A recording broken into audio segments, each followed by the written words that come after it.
Presiden Rusia Vladimir Putin berkomunikasi melalui telepon dengan Presiden Amerika Serikat Donald Trump pada Senin waktu setempat. Putin menyampaikan usulan-usulannya soal penyelesaian perang Iran. Informasi itu diungkap penasihat kebijakan luar negeri Kremlin, Yuri Ushakov, melalui telepon dengan wartawan. Ushakov mengatakan bahwa Trump menelepon Putin. Kedua presiden itu berbicara selama sekitar 1 jam. Soal perang Iran, Putin menyampaikan agar penyelesaian perang dilakukan lebih cepat. Putin menyampaikan pemikiran untuk mengakhiri konflik Iran dengan cepat secara politik dan diplomatik. Putin juga menyarankan berlanjutnya kontak yang telah dilakukan dengan para pemimpin negara-negara Teluk, Presiden Iran, dan para pemimpin negara lain.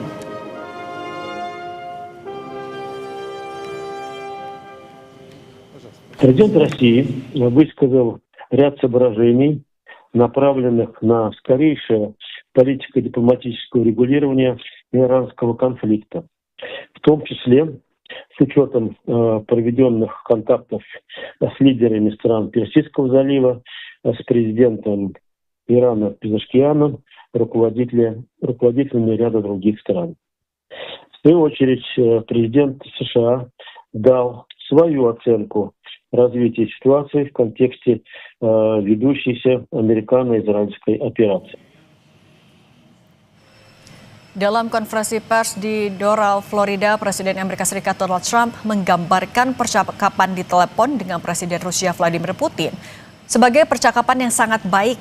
Trump mengatakan Putin ingin penyelesaian di Timur Tengah.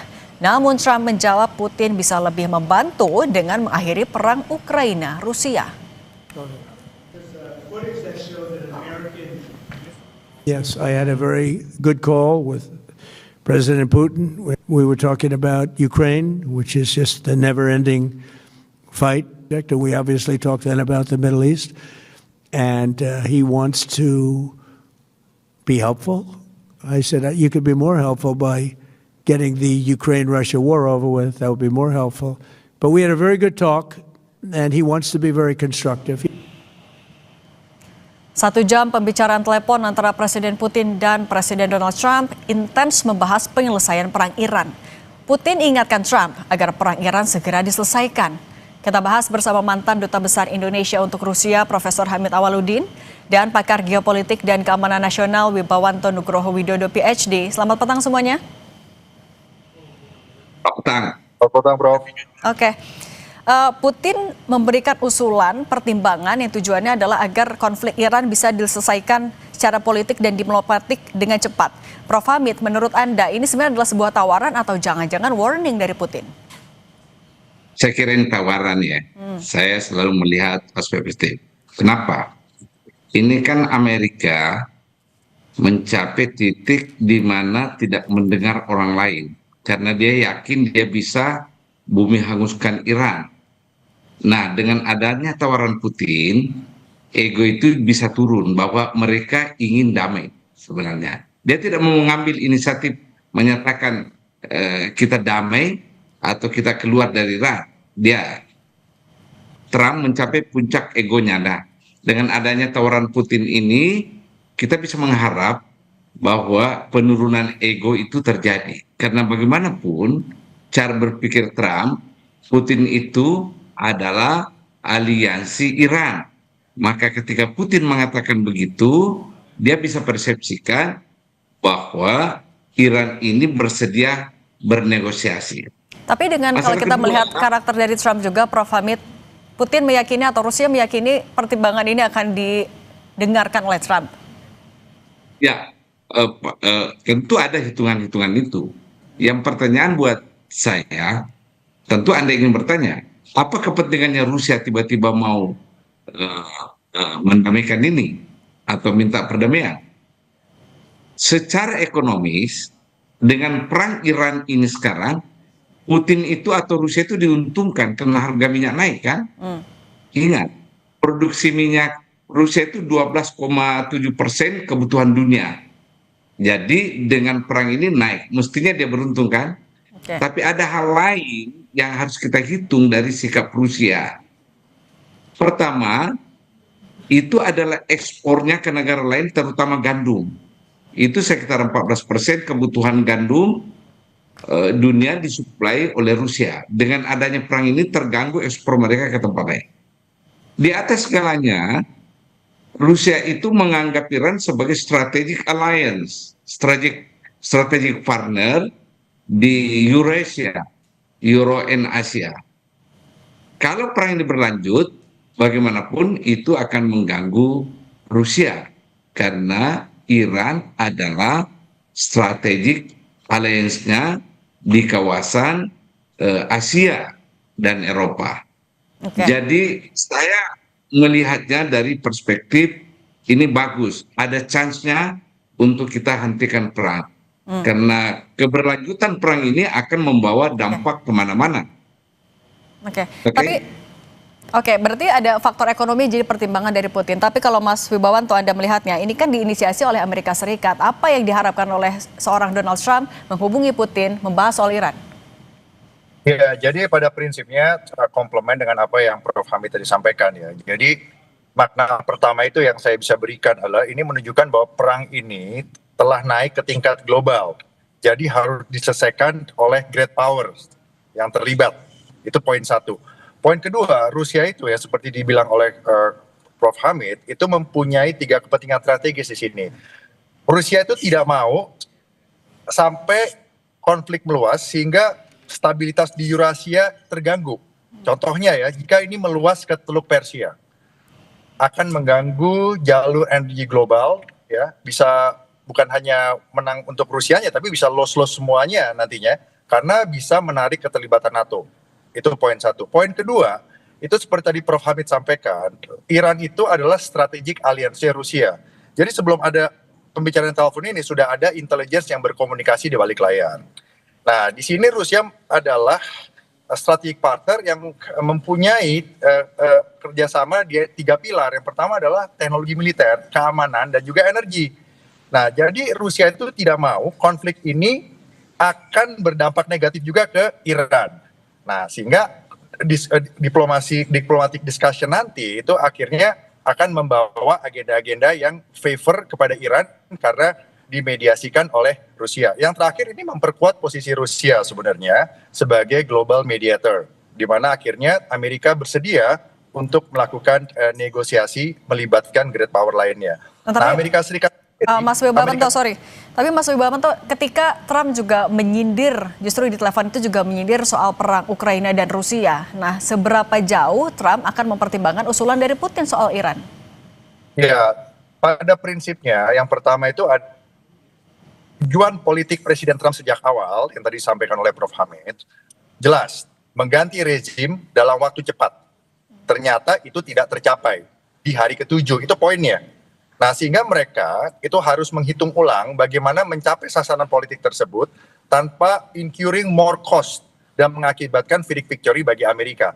Nah, kalau dimasukin di situ agenda mengenai Ukraina, itu nggak apa-apa, itu bagian dari negosiasi. Tetapi yang diutamakan adalah apa yang Amerika mau dari masalah Iran ini dan tidak losing face gitu ya, dan akhirnya bisa terbentuklah suatu kondisi yang win-win buat Amerika, buat Israel, buat rakyat Iran, buat tim yang ada saat ini, dan juga buat great powers lainnya, dan termasuk juga untuk negara-negara teluk lainnya yang pasti tidak baik juga efeknya jika mereka terlibat terlalu jauh gitu, apalagi dengan resiko NATO bisa terlibat. Ini skenarionya bisa menjadi deeskalasi 40% katakan begitu ya, atau menjadi perang regional yang menyebar sampai 40-50%, atau menjadi perang dunia 10-20% kemudian gitu kalau berkembang. Jadi Amerika dan Rusia mempunyai kepentingan jangan sampai menjadi tidak terkontrol gitu, Prof. Oke, jangan sampai tidak terkontrol, makanya butuh negara-negara adidaya untuk turun tangan. Nah, kalau Prof. Hamid, menurut Anda sebenarnya apa yang akan bisa dilakukan oleh Putin ketika permintaannya tidak dilakukan oleh Trump? Tapi jangan dijawab dulu, kita sambung lagi sesaat lagi usai jeda, tetap bersama kami di Kompas Petang.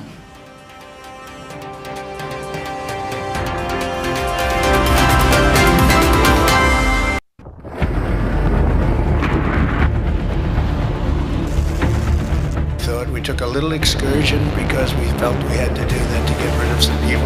And I think you'll see it's going to be a short-term excursion.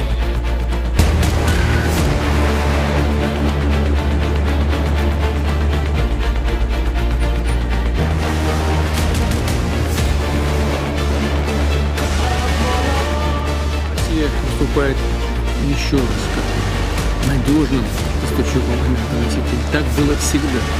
Мы, безусловно, продолжим поставлять нефть и газ в те страны, которые сами являются надежными конкурентами.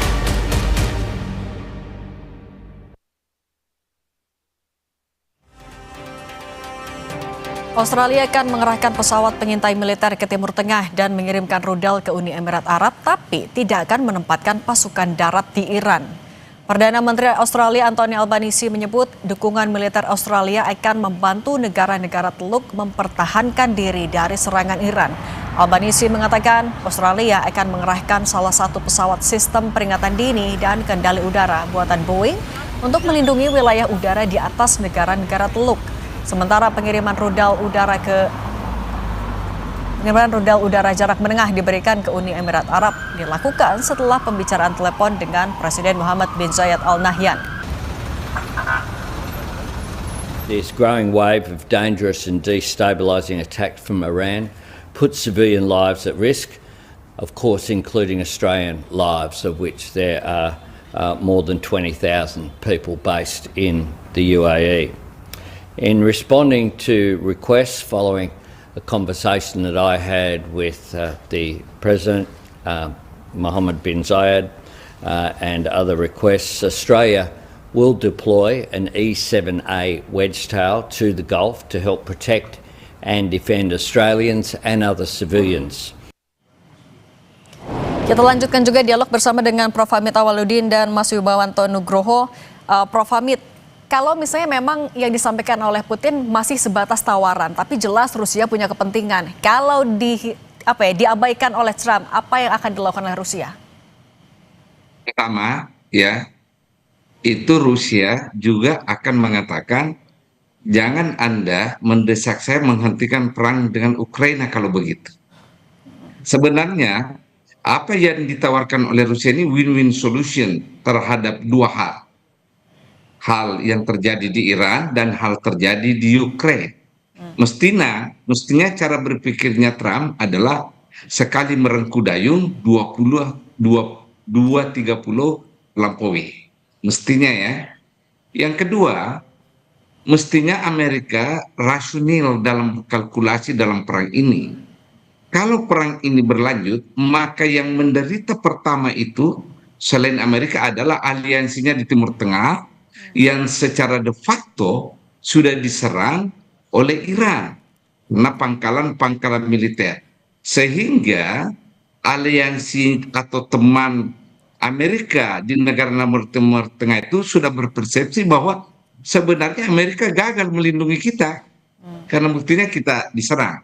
Nah, kalkulasi yang rasional ini mestinya menjadi dasar Trump untuk bernegosiasi seperti skenario yang dibuat Rusia. Otherwise, perang ini akan melahirkan konfrontasi zero-sum game. Dan ini sudah bereskalasi. Buktinya Australia. Apa urusannya Australia terlampau jauh kan?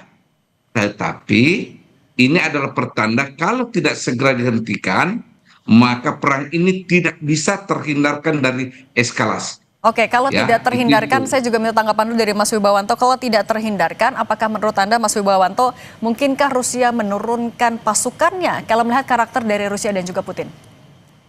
Oke, ada yang namanya teori two CD straps atau tragedy of great power politics. Bahwa great powers itu pada suatu poin mereka akan berbenturan secara fisik. Jadi kesempatan untuk menyelesaikan secara damai pendekatan diplomatik politis saat ini adalah pertemuan pertama untuk menghentikan proses eskalasi yang menjadi tidak terkontrol. Itu poin satu.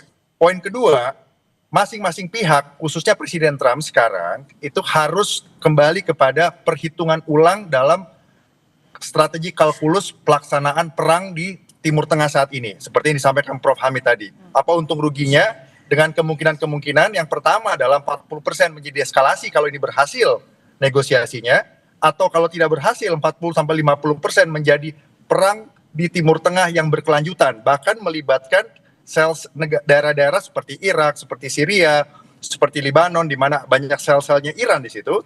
Atau yang ketiga akan memuncak menjadi perang dunia gitu.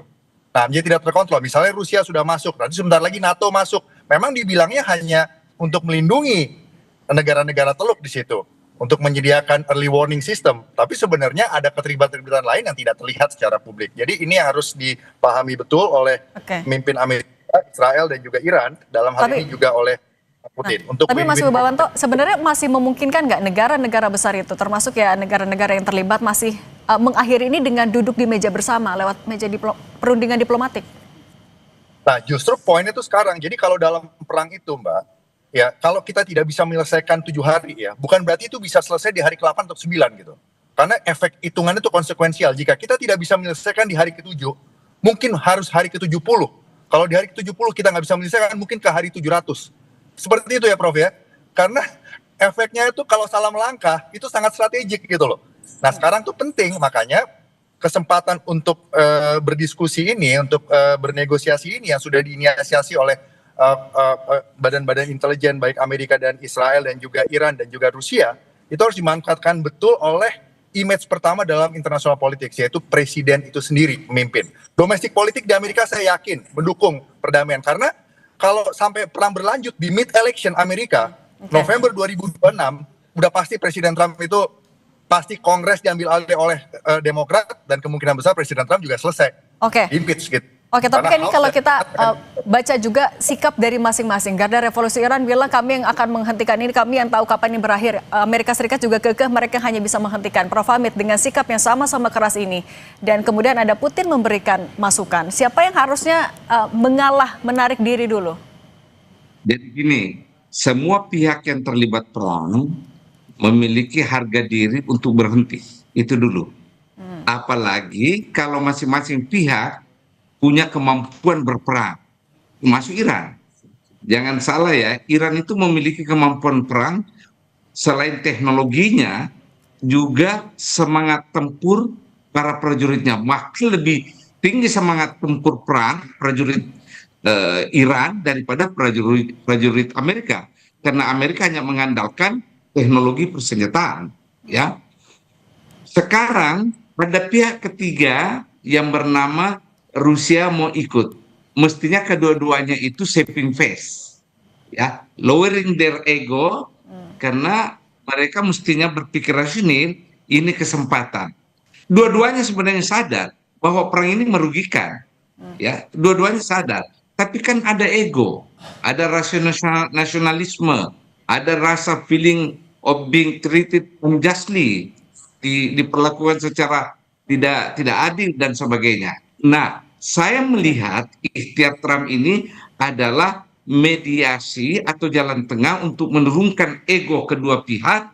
Yang kedua, saving face. Yang penting ini saving face ini, bahwa kami tidak mengalah, kami tidak menyerah, kami tidak menyerahkan diri dan sebagainya. Itu yang penting kedua pihak. Nah, peranan Trump sangat krusial di sini untuk menurunkan ego dan menyelamatkan muka masing-masing pihak. Menahan diri, dua-duanya harus bisa. Bagaimana bisa mengakhiri ini di meja diskusi? Terima kasih Prof Hamid Awaludin, mantan Dubes RI untuk Rusia, dan Mas Wibawanto Nugroho, pakar geopolitik dan keamanan nasional. Terima kasih sudah berbagi bersama kami di Kompas Petang. Sehat selalu semuanya. Terima kasih.